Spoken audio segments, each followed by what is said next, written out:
Excuse me, വൈക വരൂ.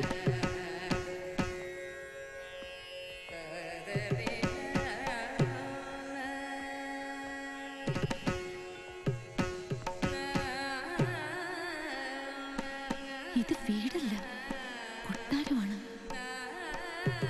വന്നോളൂ.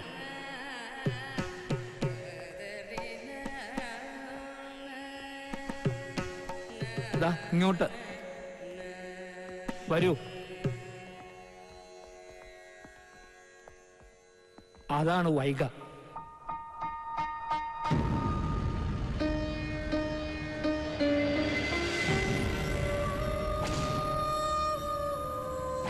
വൈക എന്റെ ഭാര്യ. അവൾ എന്താവശ്യപ്പെട്ടാലും ഞാൻ അനുസരിക്കും.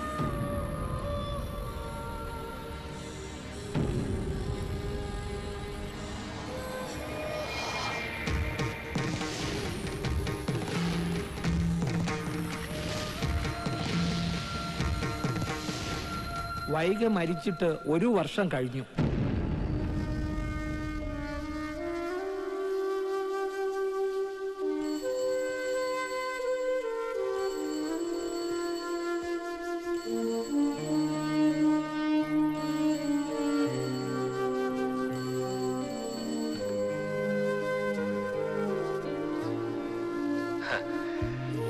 വൈക, ഒടുക്കം നീ പറഞ്ഞതുപോലെ തന്നെ സംഭവിച്ചു.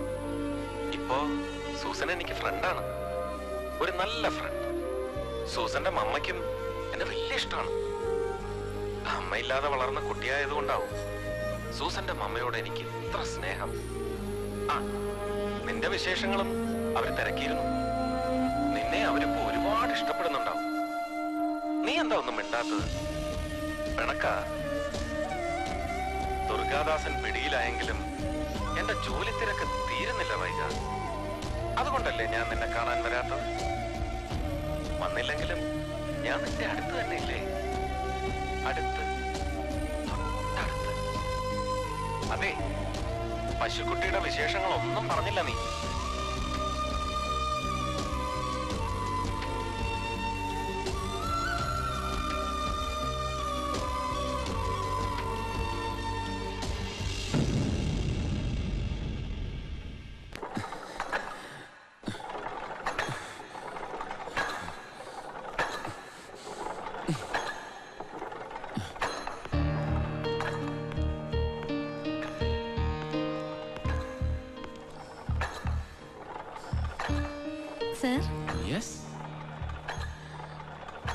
എന്തൊക്കെയുണ്ട് വൈകയുടെ വിശേഷങ്ങൾ? അവിടെ മാരിയമ്മൻ കോവിൽ ഉത്സവം വരണമെന്ന് നിർബന്ധം പറഞ്ഞിരിക്കുക. അവള് പോകുന്നില്ലേ? ഇല്ല, ഇവിടെ ജോലി തിരക്കല്ലേ. എന്നാ ഞാൻ പോവാം. വേണ്ട, വൈകയ്ക്ക് ചിലപ്പോ അത് ഇഷ്ടാവില്ല. ഇഷ്ടാവും. ഞങ്ങൾ തമ്മിൽ കാണും പരിചയപ്പെടുകയും ഒക്കെ ചെയ്തു.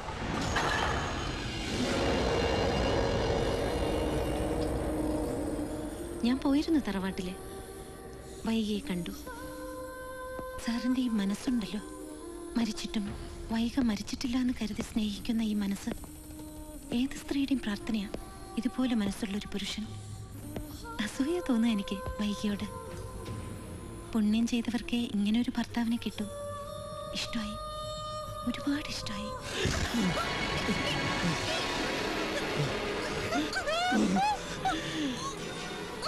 മരിച്ചിട്ടില്ല, മരിച്ചിട്ടില്ല വൈക, മരിക്കില്ല.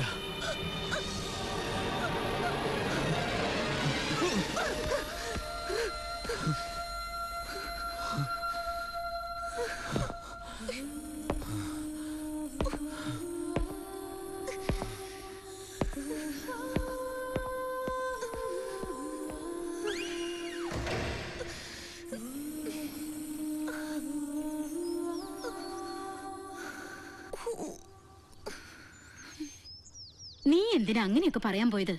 അത്രയ്ക്ക് സ്നേഹിച്ചിട്ടുണ്ടാവും അപ്പൻ വൈകിയെ. പണ്ട് നിന്റെ പപ്പ മരിച്ച സമയത്ത് അപ്പന്റെ അതേ മാനസികാവസ്ഥയായിരുന്നു എനിക്ക്. പപ്പ മരിച്ചു എന്ന് ആരെങ്കിലും പറഞ്ഞാ ദേഷ്യം വരും. എനിക്ക് അപ്പനോടുള്ള ഇഷ്ടം കുറയല്ല മമ്മ, കൂടുക ചെയ്തത്. എന്നെ സംബന്ധിച്ചിടത്തോളം ഇതുവരെ അപ്പൻ ഒരു സുഹൃത്ത് മാത്രമായിരുന്നു. ഇനി അങ്ങോട്ട് അങ്ങനെയല്ല. ക്യാരക്ടർ ഞാൻ വിടാൻ പോണില്ല. അപ്പനെയും വൈകിയും എനിക്കറിയണം അവരുടെ ജീവിതം. വിബ്ജിയോറിന് ശേഷം എന്തുകൊണ്ട് നോവൽ എഴുതുന്നില്ല എന്ന് ചോദിക്കുന്ന നിരൂപകരുണ്ട് ധാരാളം. അവരടക്കമുള്ള എല്ലാവർക്കും അപ്പനിലൂടെയും വൈകിയിലൂടെയും ഞാൻ മറുപടി പറയും. പക്ഷെ എങ്ങനെ കണ്ടുപിടിക്കും അവരുടെ ഭൂതകാലം? Spy work. Come to the point. അപ്പന്റെ ഓർഡറിൽ സഹദേവനില്ലേ, അയാൾ എനിക്കൊരു ഡയറി തരാന്ന് പറഞ്ഞിട്ടുണ്ട്. അപ്പന്റെ ഡയറി. എനിക്ക് ഉറപ്പുണ്ട് അപ്പന്റെ ഡയറിയിൽ എനിക്ക് വേണ്ടതൊക്കെ ഉണ്ടാവുമെന്ന്.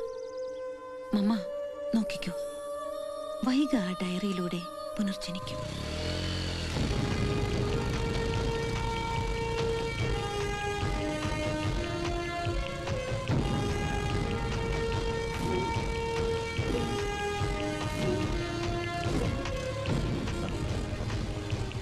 Good morning. മോർണിംഗ്. മോളൊരു എഴുത്തുകാരി ആയതുകൊണ്ടാണ് ഞാനിത് എടുത്തു തരുന്നത്. അപ്പൻ സാറങ്ങാനും ഇതറിഞ്ഞ അറിയില്ല. ഇന്നത്തെ ഒരു രാത്രി മതി ഇരിക്കെ. വായിച്ചിട്ട് നാളെ തന്നെ തിരിച്ചു തന്നോളാം.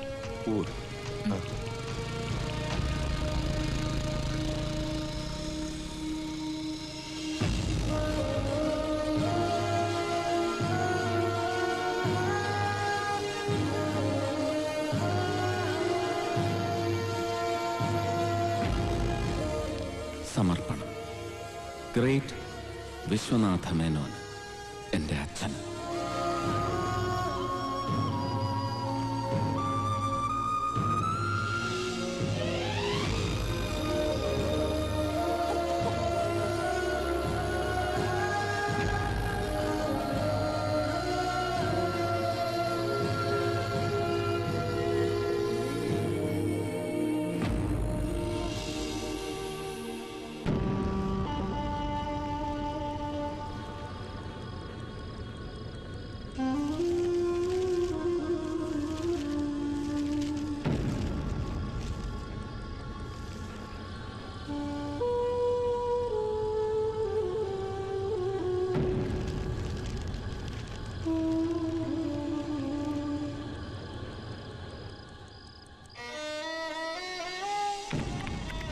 ശിവഗംഗ. ഇവിടെയാണ് ഞാൻ എൻ്റെ ബാല്യവും കൗമാരവും ചെലവഴിച്ചത്. അമ്മയില്ലാത്ത കുട്ടിക്ക് ഉഗ്രരൂപിയായ അച്ഛൻ്റെ ശാസനകളായിരുന്നു എന്നും തോഴൻ. ബ്രിട്ടീഷ് ചിട്ടകളുടെ കടുത്ത ആരാധകനായ അച്ഛൻ്റെ ശിക്ഷണത്തിൽ വളർന്ന എനിക്ക് ആ കാലം സമ്മാനിച്ചത് ഏകാന്തതയും സങ്കടങ്ങളുമായിരുന്നു.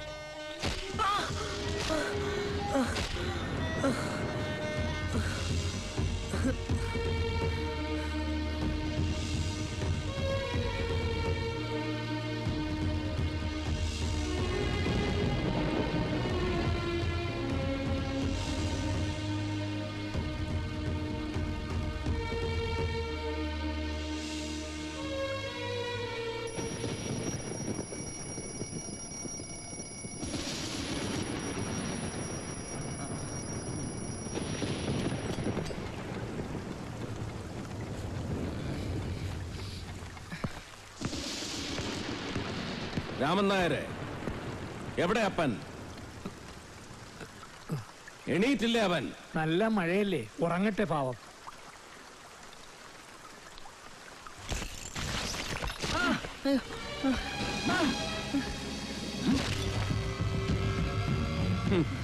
മഴയല്ല, പ്രളയം തന്നെ വന്നാലും ഉണരണം 4 മണിക്ക്. തെറ്റിക്കാനുള്ളതല്ല, പാലിക്കാനുള്ളതാണ് ദിനചര്യ.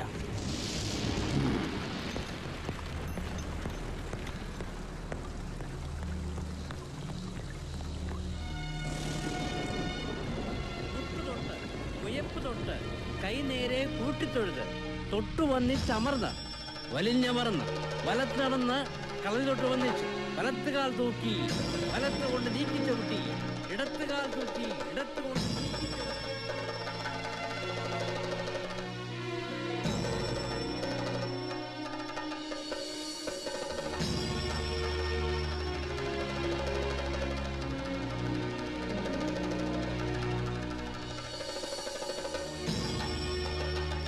ചുവടുകൾ മിക്കവാറും ഉറച്ചു കഴിഞ്ഞു.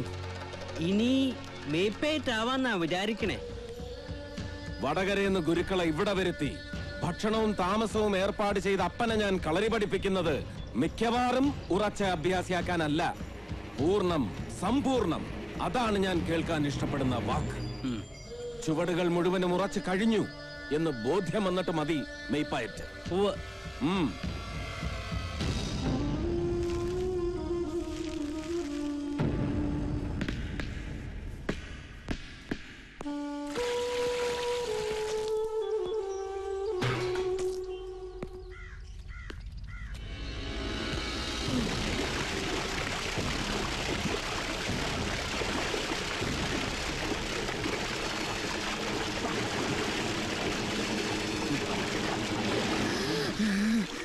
കര പോലെ വഴങ്ങണം കടലും. ജലത്തെ ജയിക്കാനുള്ള പാഠങ്ങൾ പരിശീലിപ്പിക്കാൻ ഈയൊരു മാർഗം സ്വീകരിച്ച അച്ഛന്റെ ഉള്ളിൽ അതായിരുന്നിരിക്കണം ചിന്ത.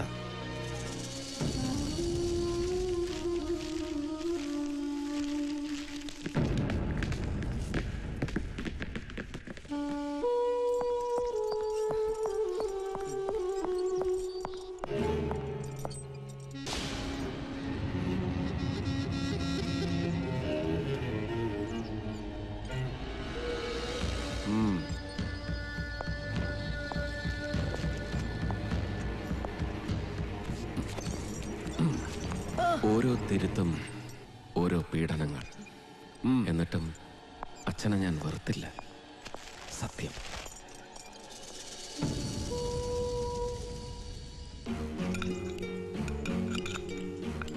കഴിക്കുമ്പോൾ ശബ്ദമുണ്ടാക്കരുത്. തീന്മേശയിൽ പാലിക്കേണ്ട മര്യാദകളിൽ ഏറ്റവും പ്രധാനം അതാണെന്ന് അച്ഛൻ എന്നെ പഠിപ്പിച്ചത് ഇങ്ങനെയായിരുന്നു.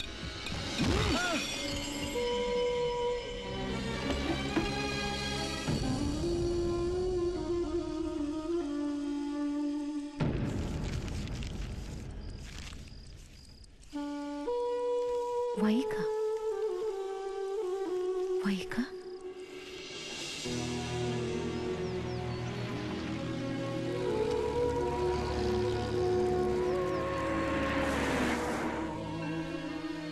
വൈക ഇവളെനിക്ക് സമ്മാനിച്ചത് പ്രണയത്തിന്റെ പൂക്കാലമാണ്.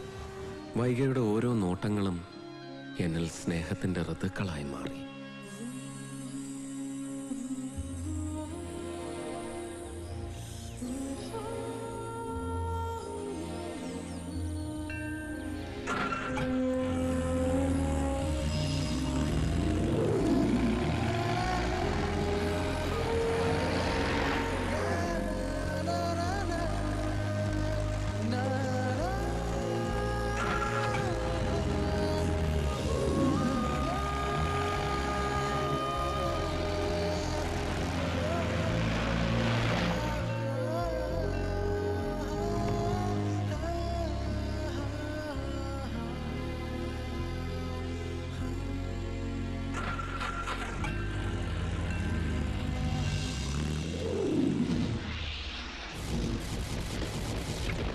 അൺബിലീവബിൾ എന്ന് പറയേണ്ടത് സത്യത്തിൽ അപ്പന്റെ ഈ പെർഫോമൻസിനെ കുറിച്ചാണ്.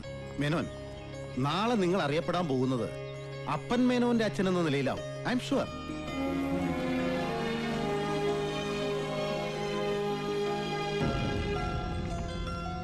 എന്താ നിനക്ക് വേണ്ടത് ഗിഫ്റ്റായിട്ട്? ചോദിച്ചോളൂ ചോദിച്ചോളൂ. ഒരു ബോൾ, ടെന്നീസ് ബോൾ.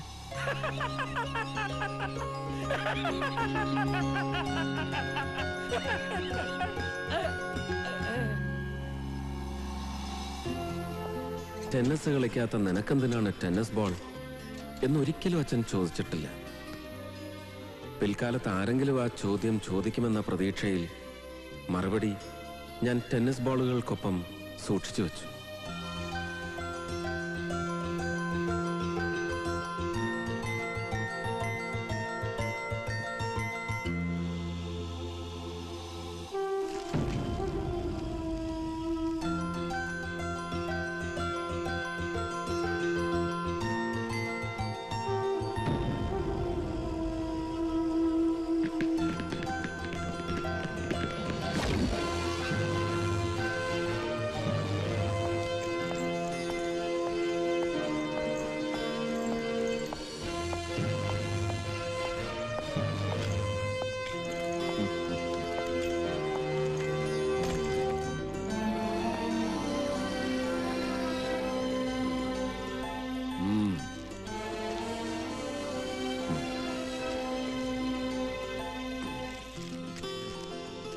സർവീസ് തുടങ്ങുന്നതിന് മുമ്പ് ഒരു ഉപദേശം കൂടിയേ ഇനി എനിക്ക് തരാനുള്ളൂ. ശക്തനോടെന്നും സൗഹൃദം, സമനോട് ബന്ധുത്വം, ദുർബലന് മേൽ അധീശത്വം. ഈ ലോകത്ത് ഇന്ന് വരെ നടന്നത് ഇതാണ്. ഇപ്പോൾ നടന്നുകൊണ്ടിരിക്കുന്നതും നാളെ നടക്കാനിരിക്കുന്നതും ഇത് തന്നെ. മനസ്സിലാവുന്നുണ്ടോ തനിക്ക് ഞാൻ പറയുന്നതിന്റെ അർത്ഥം? ഉവ്വ്. പക്ഷേ ഒരു സംശയം. രോഗം വന്നാൽ ചികിത്സിക്കേണ്ടത് രോഗത്തെയാണോ രോഗകാരണത്തെ?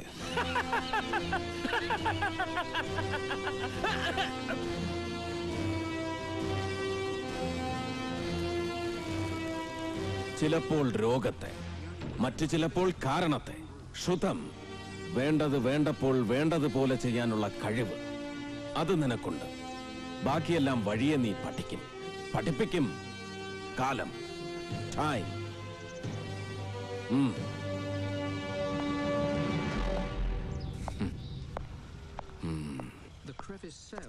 താൻ അവിടെ നിന്നേ. അവൻ പറഞ്ഞതിന്റെ അർത്ഥം മനസ്സിലാക്കിയിട്ടാണോ താൻ നേരത്തെ ചിരിച്ചത്? എടോ, രോഗകാരണത്തെ ചികിത്സിക്കാതെ രോഗത്തെ ചികിത്സിക്കുന്നതാ നമ്മുടെയൊക്കെ കുഴപ്പം. രണ്ട് വ്യക്തികൾ തമ്മിലോ വ്യവസ്ഥകൾ തമ്മിലോ ആശയങ്ങൾ തമ്മിലോ വിശ്വാസങ്ങൾ തമ്മിലോ സംഘർഷമുണ്ടാവുമ്പോ അതിന്റെ കാരണം കണ്ടെത്തി പരിഹരിച്ചിരുന്നെങ്കിൽ നമ്മുടെ നാട് എന്നേ നന്നായിപ്പോയനടോ. എനിക്ക് സന്തോഷമായടോ. അവൻ മിടുക്കനാ, താൻ പറയാറുള്ളത് പോലെ മിടുമിടുക്കൻ. നാളെ നീ ഒരു സ്ഥലം വരെ പോണം. പാലക്കലെ അരവിന്ദാക്ഷമേനോന്റെ വീട്ടിലേക്ക്. അയാൾക്കൊരു മോളുണ്ട്, നല്ല കുട്ടി, എല്ലാം കൊണ്ടും നിനക്ക് ചേരും. എന്റെ മരുമോളായിട്ട് ഈ തറവാട്ടിലേക്ക് വരേണ്ടത് ആ കുട്ടിയാണ്.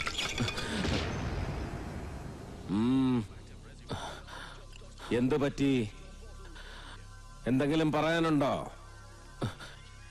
ഇല്ല.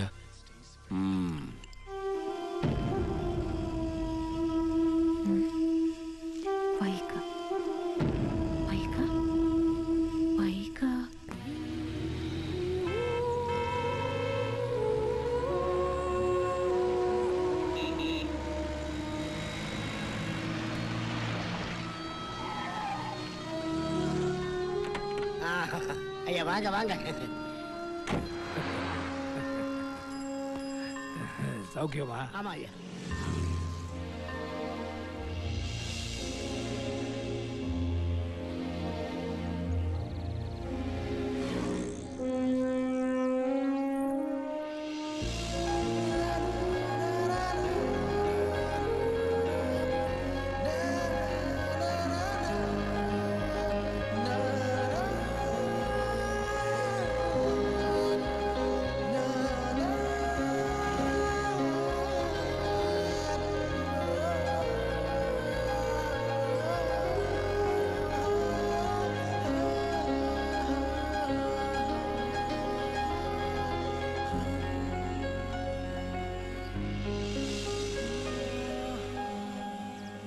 பாப்போம். சரி ஐயா. ஐயா, என்ன? பெரிய இறந்து போச்சு.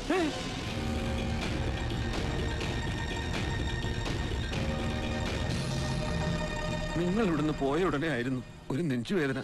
പുറംപണിക്ക് വന്നവരാ കണ്ടത്. അപ്പോഴേക്കും